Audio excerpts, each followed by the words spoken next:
I tried out a lot of different yoga, and I was exposing myself to these different movements, and I was learning new exercises, and it was great because I was working on strength in new ways. I was working on my flexibility for the first time, challenging my balance in different ways, learning more about, you know.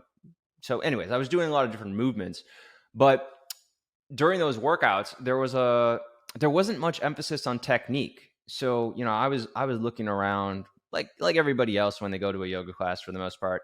You're looking around at what other people are doing. You're kind of just mirroring what other people are doing. You're not really,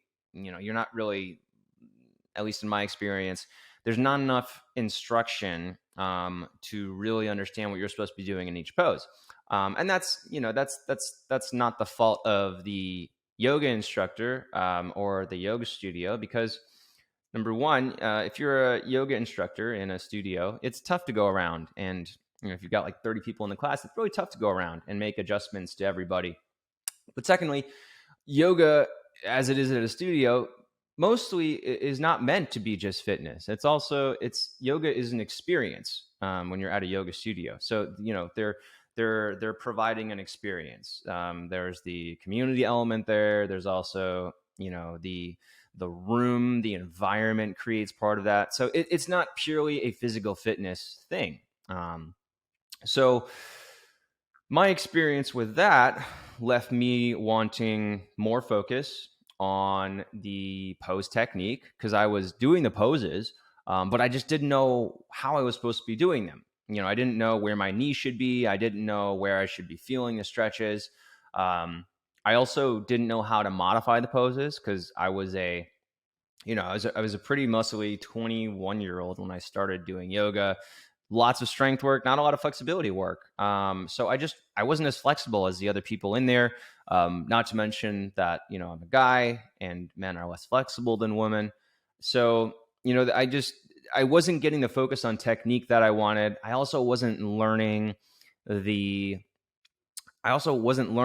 the benefits of the poses were. I kind of wanted to know, like, what is this doing for my fitness? I wanted some explanation. I wanted to learn.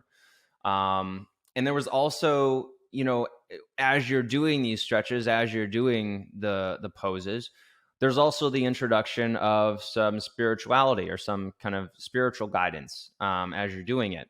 And I can understand. I mean, that's what yoga is. Most yoga does include that some talk of that. It depends on the class. It depends on the instructor. Sometimes you'll get, chanting at the beginning. Sometimes you'll get the instructor will feel inspired to, give you some spiritual guidance, like midway through the session. Maybe they'll do some chanting on their own. So anyways, there was that too. And for me, there's nothing, I mean, if that's what you want out of yoga class, that's great. But for me, I was there because I really wanted to improve my fitness. I wanted to get stronger as an athlete.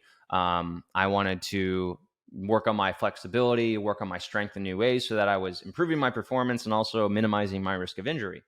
Hope you enjoyed that. Click over here if you want to watch another clip from the podcast. If you haven't subscribed, click over here to subscribe and check out full episodes on any major podcasting platform, full video episodes on the Better Man Podcast YouTube channel.